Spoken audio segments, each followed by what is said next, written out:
Hey guys, how's it going? Jam here. It was a really quick start because I didn't start recording early enough. I had a good qualifying, started P2, but I had a very good start, and I caught up a lot quicker than I expected to, so I'm going to slow down now. I had a pretty good start. We're going into turn 1. I think I'm slightly alongside. I don't know if I didn't turn in early enough there, or if the guy in front of me turned in too early. I ended up off the track on the right-hand side. My teammates on the right-hand side as well. We've taken him off, which is not good. Made contact again, and I've gone off the track on the left-hand side, and I finally managed to sort of collect it all together, get back up onto the track, and somehow I've got no front wing damage. But I am down in last place. You can see there I brought up the graphic just to check my front wing status. I cannot believe I didn't break it there. But so I was very fortunate in that respect, but it was a really terrible start in every single other respect. Cutting now later on to lap 1, going through the infamous Maggot and Beckett section. There is a group of cars up ahead of us, and as we exit the final corner of the section, one of the cars has gone spinning into the wall, and the other three have all had really compromised runs, and I got a fantastic run down all of them down the hangar straight. As we go into Stowe, I've managed to get past the Mercedes, but I'm a bit scared that I might have braked a little bit too late there. Thought I was going to run into the back of the Renault in front of me. Decided to jink out the way and make sure I didn't make any contact, but I did lose the position back to the Mercedes. But the two cars that I was just speaking of have made contact as we go into the final few corners, and I'm back past the Mercedes after, I don't know if he spun out completely or if he just ran off the track, but that's that position gain back. And then up behind the Renault, it is really nice when a car in front of you just makes a mistake and just gifts you the position. It is a really easy way to make up track. It's a really easy way to just gain a position in general. A few laps later, now we're caught up to the back of another few cars. They made contact there going into turn 3, but nothing too substantial. Going down onto the Wellington straight, getting DRS, or not getting DRS, even though the DRS is active now. The car in front of me has it. I just have slipstream. I have a look at trying to go through up the inside, but it doesn't really work. He runs wide. I have another think about going up the inside. Again, doesn't really come to anything. Just tucked up right behind him now through Luffield on the exit. Good traction from my soft tyres. He's on the mediums. And I just out-drag him down towards the old first corner. He's still there though, under yellow flags. I can't quite go past him. As we go green, I get straight back in front of him. Push him out. Well, I don't really push him out wide, but I'm on his inside. And yeah, grab the position. That's actually a bit of a shame those yellow flags came out, because that was they came out because my teammate retired from the race, which is really unfortunate. Going into Stowe now, pulled up a rather remarkable move on a Red Bull, who decided to repay me by putting me into a wall. I don't know really how that happened, but I wasn't even really close enough to go for an overtake. You can see that my tyres are knackered at this point in the race, the amount of times I've been off track and sideways and stuff. But yeah, that Red Bull, I wasn't expecting to pull off an overtake at that point. But yeah, he ran wide, so I went for it, and then I ended up in the wall. Just one lap later though, and we are darting into the pits for our first change of tyres, which is well and truly needed, because you saw a minute ago just how bad my tyres were. I'm not going to bother you showing the whole pit stops in this race, because it's a really long, slow pit lane. So I'm going to show you the front bit as I go in, and the exit as well. And you can see just how much I've managed to close up. And I've stayed about this far back for a few laps after coming up. Actually, this is what? Actually, no, this is later that lap as I came out of the pits. Going again through Stowe, where I made the move on the Red Bull, tried to make the move on the Red Bull last lap. And a very similar thing happens with the Williams on this lap, although this time I managed to cleanly take the position and not get shoved off into the grass. A few laps later, or not, is it a few? Yeah, a few laps later now, and the Williams is coming back at me, having a look up the inside into the old first corner. But I just give him the room, take a much wider line, carry a lot more speed, and hold on to the position. Through Maggots and Beckett's now though. Don't really have the best of runs. Not a terrible exit though, but Williams behind me, and he has DRS as we go down the hangar straight and into Stowe, so I'm staying defensive. Williams goes to the outside, and he's ahead before we even turn in, and then I think I'm sort of still up the inside of him, but he doesn't think so, turns across me and takes the position back out of my hands. Later on that lap though, it's actually just a few corners later as we start lap 9, going into turn 1. I'm still just behind the Williams that's just gone past us, and up alongside as we go into turn 3. Can't do anything about it at the moment though. Trying to get a nice switchback line. He takes a very tight line through what's turn 4 as we go down onto the Wellington straight. I'm messing around with the strategy change as well. Jeff wants me to come in early, but I'm not having any of that. Jeff, leave me alone, there's racing to do. I'm on the outside. I decided to keep my current strategy, which is pit and lap 11, but I'm on the outside as we go round Brooklands, and I've only just noticed that if you look in my left hand mirror, if you go back and have a look at that, there was actually a little bit of contact there that I've only just realised. I've, like, doing the race, I never noticed. I've watched it back twice already and I never noticed. I watch it back while doing the commentary, and yeah, so my position was a lot safer, but because of the tiny bit of contact meant that he couldn't come back at me. Later on to lap 10 now though, and deciding that it is time to come in for intermediate tyres, as the rain has been coming down for about a lap or so, and as we come into the pits, DRS gets disabled. Perfect timing, although both of the Williams have decided to pit at the same time. And on the exit, we can see that we're not too far away from the car in front of us, but the car behind us, that's stacked behind his teammate, has dropped a lot of time. About halfway around lap 11 now. This is the first time we are trying to negotiate Baggett and Beckett in the intermediate conditions, and the Williams is having a rather hard time of it. A very opportunistic overtake there, just darting up the inside with a lot more traction, carrying a lot more speed, and that's up into P9. Up into P7 now, as we came past the pits. A couple bit more people were in the pits, didn't pit early enough, and so when I went past, I jumped them through strategy. A very unusual overtake there as well, going through the ghosted Red Bull that was currently under AI control, and that's me up into 6th position. From last place on the first lap, I don't think I'm doing too badly at the moment. We jump forward another lap or so onto lap 12, going around the final few corners, and I nearly make contact with the back of a Ferrari. That was very close. I was carrying a lot more apex speed than he was. Clatter the curb on the last corner, don't give myself the best run. And now he's going very defensive, unnecessarily so in my opinion. And at this point I'm thinking, I've got him. I'm going to get past him soon, because he is very scared that I'm behind him. Because you just don't need to go that defensive that early. And then indeed, into turn 3, he goes very deep. I take a much tighter line. Into turn 4, I'm on the outside. I've just about still got alongside and have a much better run as we go onto the Wellington straight. Lots of opposite lock as we go round the, what is about turn 5, I think it's a very tricky corner.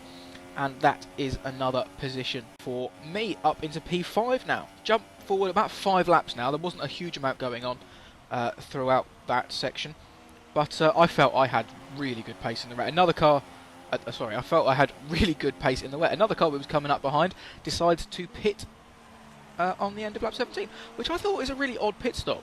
And I still don't know what he was pitting for. I don't know if he was going on to another set of intermediates, or if he was trying to come in onto dries early. It was way too early to be going onto dries, but you didn't really need to come onto inters, so that was a very interesting one. But we jump forward another lap or two, about a lap and a half or so, and yet again we've managed to catch up to a couple of cars in front of us. And at this point in the race, I can't remember what position I'm in, and I can't see on the steering wheel because it's flashing pit. Because at this point in the race, it might still be raining, but it's definitely getting a lot drier, and I'm thinking about coming in very soon. And the strategy was for me to pit this lap, but the strategy is always rubbish when it starts raining, so completely ignore that. But we're coming around Stowe for the on this lap, and all of a sudden there's a strategy change. And presuming the guys ahead of me have the same option, because all 3 of us dive into the pits at once, very close to the Toro Rosso in front of us. But we are now pitting onto dry tyres for the last stint. And I know I said I was going to cut out the whole middle section of the pit stops, but considering there's 3 of us in quite close proximity, I figured we wouldn't.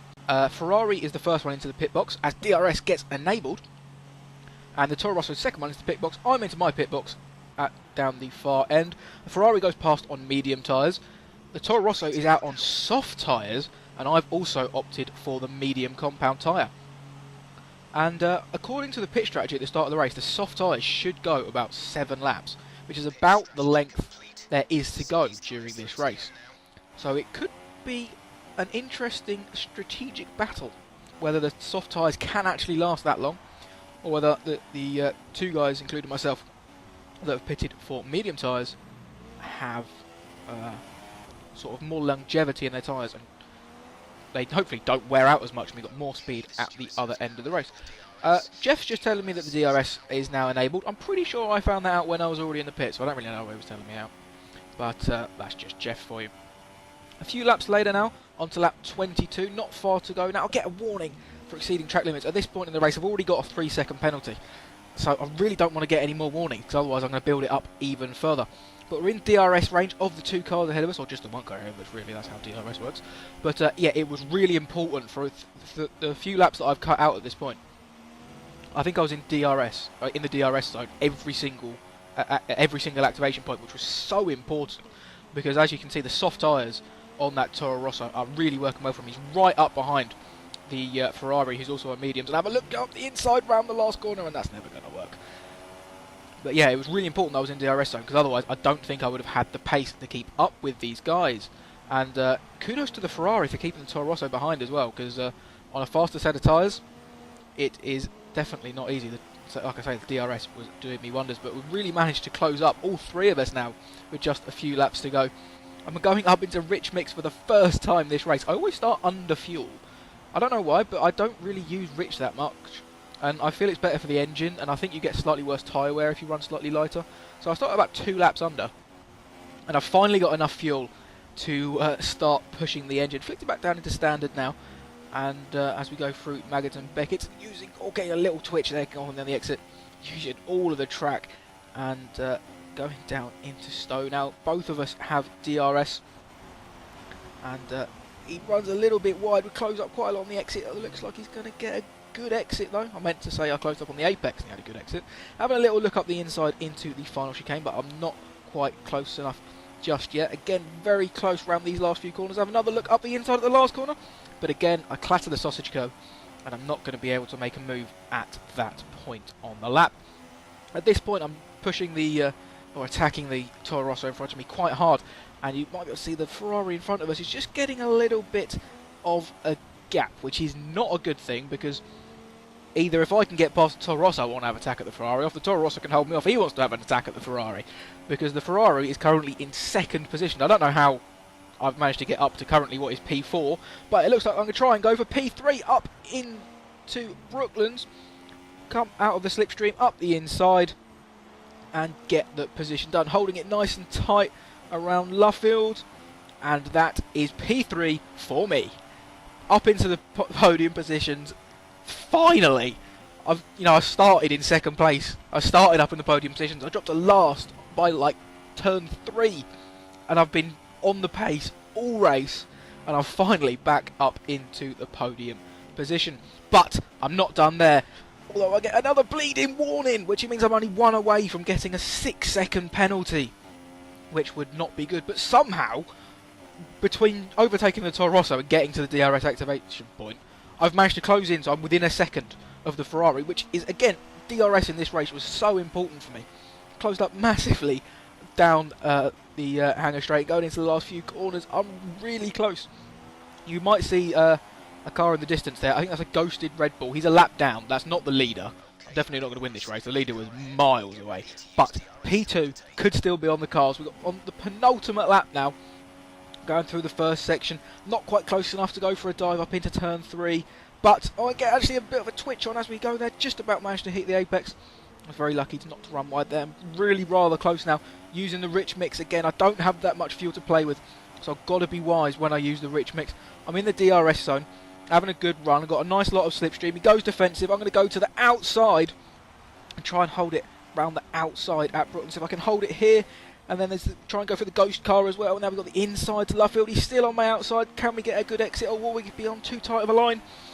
It looks like, at the moment, we've got the position back. Remember, I started in P2 in this race, and I'm now back up into P2 with just over a lap left. He looks like he might try and go up the inside, but no, he's not quite close enough. Gave him the room just in case he wanted to go for it. But no. Back into P2. It's taken 25 laps to get back to where I started, which sounds so undramatic, and yet this race has been phenomenal. Not the best of runs through Maggotts and Beckett's, though. I've been doing quite well through there in this race, but on that occasion, not necessarily the best. I've got quite a big gap to the Ferrari behind me, though, so I don't feel the need to go too defensive, which is quite a big mistake as he dives up the inside. I try and hold it around the outside, though, run a little bit wide, and I get another warning, and there's another 3-second penalty. So I've got 6 seconds of penalties. So not only have I got to try and get back past this Ferrari, who's managed to hold it around the outside of the first part of the chicane, up the inside of the second part of the chicane. He's ahead of me going on to the last lap.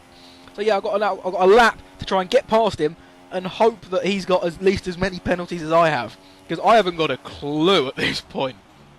Again, going into the heavy braking zone at turn 3, a little bit of instability under braking. I have a think about going up the inside into turn 4, but I think no. I'm going to have DRS. I can try it again into Brooklands. I managed it once, I can do it again. He goes very defensive very early. I don't think he had the best of exits from that corner. Dropping it down to lean mix while I got the DRS open, just to try and save that bit of fuel so I can use it later in the lap. Once again, I'm holding it around the outside of Brooklands. I'm not quite as far along the side this time.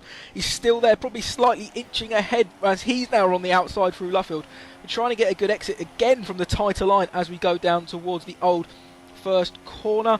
And he's just about behind us. He might have a bit of his wing alongside going through the old first corner though. We've got the racing line. We're on the inside. And we're up back into P2. But now we've got Maggots and Beckett's again. The leader's crossed the line and finished the race. He's miles ahead. But me, going around Maggots and Beckett's, I do it even worse this lap, and I got the Ferrari right on my tail. And we know what happened last lap. He managed to get the better of us going through the last section of the lap. I learned from my mistakes. I stay defensive. I make sure he's on the outside. He nearly clears me for position before we even get to turn him, but I'm just about still on the outside. I get a little bit of opposite lock there going on. He's on my inside going into the last few corners. I brake late. I've got to give him the racing room on the inside. There's his wing. We've got the inside for the penultimate corner. We just need a good run now. One corner to go around the final corner, and we've come home in second position, which is just fantastic. I mean, if you look at the standings there and say, oh, he finished second, that's just where he started. But I was last after 3 turns of this race. And that is quite possibly one of my best drives ever, let alone in a league race, just in general. I am so chuffed at the result. I cannot convey my feelings. I was literally fist pumping the air and screaming in delight. But yeah, that was an absolutely phenomenal race. Thank you very much for watching. Come back next week for the next one. I hope it's as good as this. But until then, goodbye.